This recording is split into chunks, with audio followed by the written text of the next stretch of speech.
Bedelep foto Abah jeung Pak Jokowi, presiden orangnya. Assalamualaikum, Mbak. Waalaikumsalam warahmatullahi wabarakatuh. Kembali lagi di channel tentang mistis masyarakat Islam kritis ya. Jadi kieu, Bah. Iya, Mang saya jorek nanya ke Abah. Iya, Abah iya luar biasa ya pasantren aya 2. Ternyata Abah ini selain ngurusin santri, Abah juga nah itu tuh sama Bapak Jokowi dalam artian Abah ini juga keterlibatan mengurusi negara. Memang boleh tak Bah ulama eta ikut campur urusan negara Bah? Oh gitu. Kumaha eta Bah coba jawabannya Bah? Kelan kan menengah jauh arek. Oh bener. Minta izin lek menung ieulan teh mah bismillahirrahmanirrahim. Mantap. Lain ngomong kieu bisa loba nu kapanasan masalahna. Oh gitu banyak.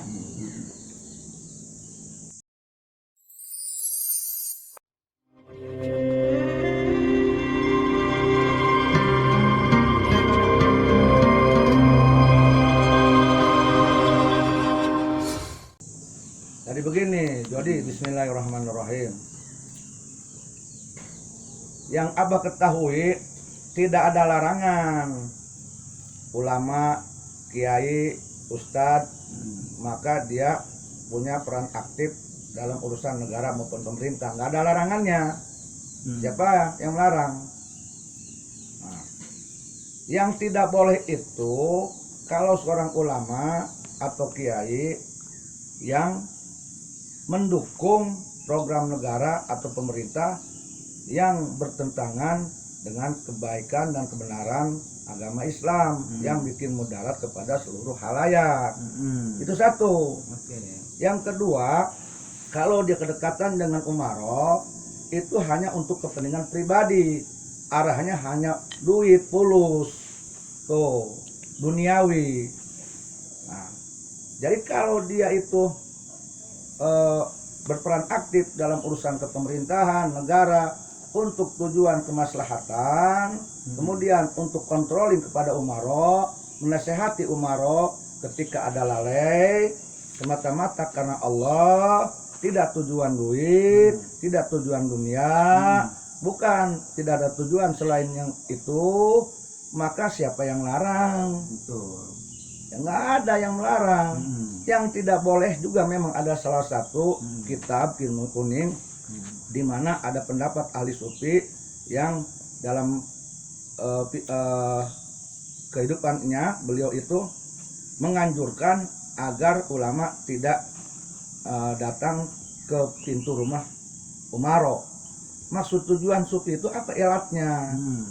Bukan nggak boleh datang ke rumah umaro, bukan maksudnya.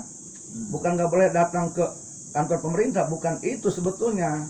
Elatnya apa? Elatnya itu kalau hanya untuk menjilat, untuk hanya kepentingan pribadi, menumpuk kekayaan karena duniawi, dan kemudian dia mengejar duniawi untuk mengkhianati orang lain.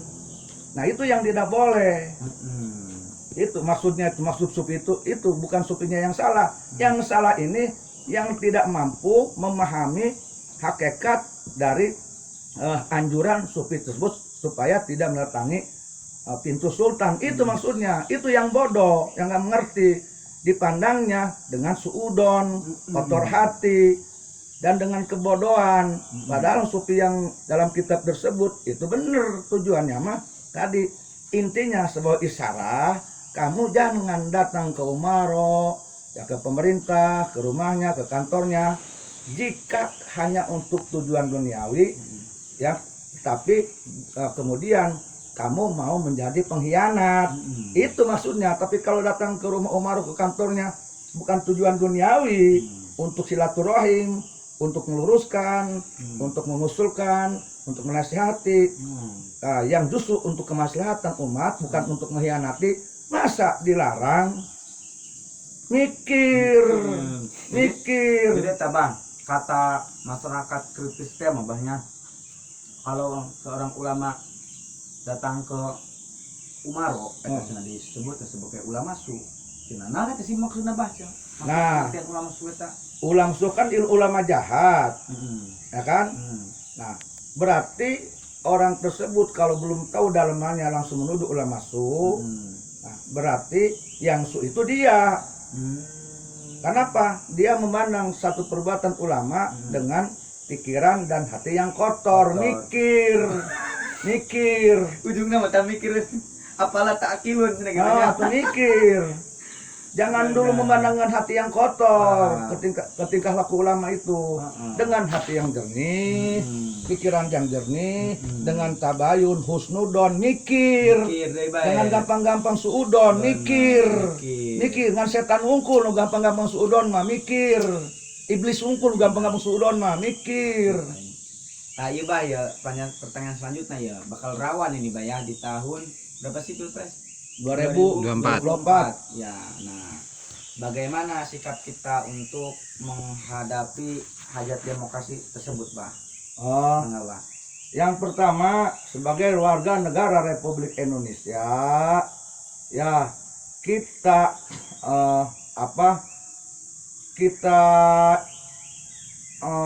sambut, kita isi hajat demokrasi dengan baik, jaga kondusif, menghormati yang berbeda politik dengan kita, jangan mencaci maki yang berbeda pilihan politik dengan kita.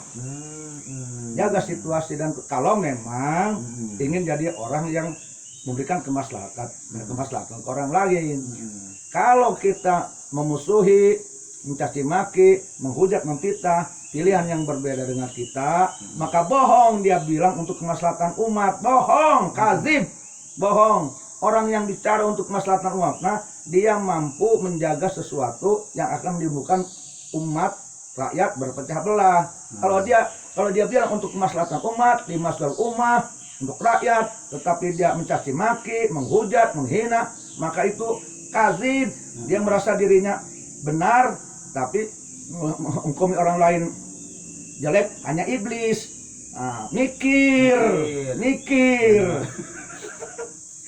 Jadi semoga aja nanti di Pilpres tahun 2024 tidak ada lagi yang namanya cebong dan kampret. Harus tidak ada. Harapan apa gimana, Bah? Harapan Abah sudah jangan lagi berpikir kadrun, kampret, kemudian apalagi itu. Jangan ada. Kita ini satu bangsa, satu negara, satu darah, tumpah darah tanah air Indonesia, dan kita harus bermanfaat kepada siapapun, walaupun beda agama, beda pilihan, agar kita menjadi orang yang sebagai umat Islam dicintai Allah dan Rasul, sebagai warga negara disukai oleh Umaro dan oleh seluruh rakyat Indonesia, sehingga kita harus mampu menjadi perekat yang terpecah, bukan sebaliknya memecah yang sudah terekat. Kalau kita menjadi pemecah belah yang sudah terekat hanya karena beda pilihan dengan kita, apalagi dia mengaku dirinya ulama, tetapi dia mencaci maki orang lain, menghasut, memprovokasi, apalagi dia memprovokasi rakyat agar membenci Umaro, maka dia mau menganggap dirinya ulama itu harus malu dulu kepada dirinya. Mikir dulu, mikir. Ya, kemarin kita sudah membahas yang soal ulama dalam ikut campur urusan negara. Itu banyak bah yang komentar bah. Iya cina abah, cina mensabah cina, abah Yusuf cina dekat kena presiden. Batu cina nggak bagus-bagus ke dia cina mah wajar cina mengabus-abus ke dia. Mobil lagi loba cina eta, bawa meureun cina eta, harta kekayaan menang tina presiden. Apakah benar itu bah? Nah gimana itu jawabnya bang? Eta keke ngajawab kitu mah abah ya kudu ngaikeun ki heulang. Kelang kudu ki heulang. Ya. Nah, kudu miringkeun heulang ieu kita. Jawab kalau. Ya. Ieu masalahna ieu pendapat nu kitu eta pendapat lucu. Lucu mah tak kabar kudu kitu heulang tuh. Pendapat dan tuduhan miring mah kudu dimiringkeun heulang. Kan karena abah mah pimpinan partai peci miring. Itu ngajawab tuduhan miring, pendapat miring, katanya miring kenalan kaki. Ya kieu ya jadi ya wallahu alim sab. Silakan aja rek percaya rek henteu. Ya, bener Abah ieu pendukung salah satunya Pak Jokowi dan salah satu orang yang dekat dengan para Umaro. Benar. Benar. Tetapi kaitannya dengan tuduhan mereka itu yang mulia, yang suci, yang benar, itu salahnya juga bukan 10%, 100%. 100%. Karena kedekatan Abah umpamanya dengan Umaro, dengan Pak Jokowi, arahnya bukan itu. Dan nih, kalau mau jujur nih, sampai sekarang walaupun Abah ini mendukung Pak Jokowi, sampai Pak Jokowi juga berhasil, bukan oleh Abah juga yang lain sampai jadi presiden. Maaf nih ya, maaf nih.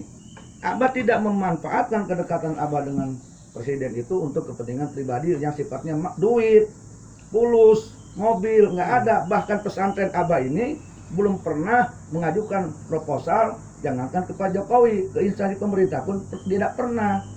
Jadi artinya Abah belum pernah menerima bantuan dari Pak Jokowi secara pribadi atau secara kedinasan, bantuan apapun, jangankan miliaran-miliaran, jangankan uang atau mobil, enggak seperak pun kagak. Abah mah rizkinya dari Allah Ta'ala, karena Abah mah taruh pakai peci miring. Dia dimiringkeun teh ieu loba omongan miring. Awas hati-hati. Tidak ada itu, belum pernah Abah menerima dari Pak Jokowi sendiri, dari instansi pemerintah sendiri, umpamanya pemerintah ya, artinya di sini Depak umpamanya atau dari Dinsos ya, berupa uang. Tidak ada. Apalagi mobil nggak ada. Itu mah mutlak fadl Allah. Abah hanya menyukai Pak Jokowi dan Abah bertanggung jawab atas pemerintah ini agar pemerintah ini bisa mengendalikan roda pemerintahannya dengan baik dan sadar Abah ini warga negara Indonesia dan harus ikut berpartisipasi menjaga aman Indonesia. Begitu. Salah itu. Benar. Awal ge urang ge kadang-kadang surang Abah karena deket pemerintah surang ieu mobil lebaran ragus loba deui. Ternyata jawabannya boro-boro jadi cenanya. Atunya. Nah, terus lamun kieu anu nanya deui bah eta. Ngiringkeun setik. Mirekeun deui bah. Terus laju eta Abah bisa punya mobil banyak, pesantrennya ada 2 itu. Usahanya apa, Bah? Gimana tuh jawabnya, Bah? Itu yang pertama, Abah ini karena dulunya orang prihatin banget. Ya mungkin kalau dibilang nggak ada yang paling prihatin sebanten ini, yang pemuda itu paling Abah prihatin. Karena prihatin, yang kemudian juga Abah ini punya malunya luar biasa kalau minta ke orang, malu jangankan orang lain, ke orang tua aja malu, minta itu ya. Maka akhirnya Abah mencari siapa sih yang saya harus pinta, yang saya tidak malu, tapi akan diberi. Maka tiada lain ya kecuali Allah. Dengan cara apa Abah minta ke Allah? Mentel peji cek orang Banten mah. Ya puasa, wiridan, sholat penting, berdaya dengan doa, baca sholawat, munajah. Kemudian yang paling terkhusus menggantungkan harapan hanya kepada Allah. Tidak terlalu menggantungkan kepada manusia. Nah, eta timbul pertanyaan deui masyarakat kritis teh mah. Laju eta ketika urang ngadoa, si eta Abah Yusuf yang ngadoa, guru gujuk duit ngagubrak cenah ti langit. Nah, kumaha eta jawabanna? Sanajan datang ti langit ge rek sanu nyarekanan jak hayang Allah teh bersifat jaiz. Nah, ngan henteu kitu deui oge. Jadi dia mau nanya pertanyaan kitu geus kok dijawab beurang. Jadi mumpung miring pecina. Kieu ya. Memang syariatnya mewasilah mati manusia kene. Ya, di manusia kene, tapi lain karena proposal. Karena Abah iya mungkin dipandang beberapa orang yang datang ke sini ada sesuatu yang membuat mereka ini tertolong, entah itu nasihat Abah, entah karena memang simpati karena kedekatan dengan Abah. Jadi terkadang mereka tanpa diminta itu suka memberi, nggak minta suka diberi. Nah, ada yang memberi uang, ada yang memberi mobil. Nah, itu tapi tanpa bisnis. Itu mutlak karena mereka itu punya jiwa kasih sayang. supaya Abah ini katanya lancar dalam dakwah, dalam bantu orang. Dia ingin punya pahala juga, ngasihlah uang, ngasihlah mobil. Ngan si Jody jeung si Indah unggul tumare duit tumare mobil mah diantarana datang ka dia minta rokok be dia unggul Jody. Gitu. Eta mere sorangan manehna ngerti karena mereka mengerti Abah ini orang yang banyak keluar untuk dakwah, Masya Allah. untuk zikir. Karunyaeun nempo Abah lamun lempang suku karena di zaman modern kitu aya zaman boga otak mah mikir. Namun bagian mikir kuari pecina luruskeun deui, Luruskeun deui tas karena mikir beres. eta. Luruskeun. Sadede kuari mah. Keren kan? Eta serius kieu lihat bohong kieu. Gitu teh jawaban tanya, kajawabnya. Komen lamun teu kajawab. Nanya deui. Gitu. Hatur nuhun ya, Bah. Jawaban. Langsungna. Supaya iya masyarakat anu kritis ieu nu loba nanya ka Abahnya. Terbantahkan Terbantahkan. Akhirnya ulah teh ulah Sudon. Benar. Mikir Wasudon. Berang ngopi di Bah. Ngopi deui dah. Bismillahirrahmanirrahim. Mikiran di Masudon jeung naon lanjung. Benar. Itu mending ngopi wal ngarokok. Masuk rokok sin propos. Propos. Rakatau geuting. Subscribe, like, dan komen di bawah ini. Nah, jika teman-teman ada unek-unek, ada pertanyaan, dan lain sebagainya, silahkan tinggalkan pesan di kolom komentar di bawah ini. Terima kasih sebelumnya. Assalamualaikum warahmatullahi wabarakatuh.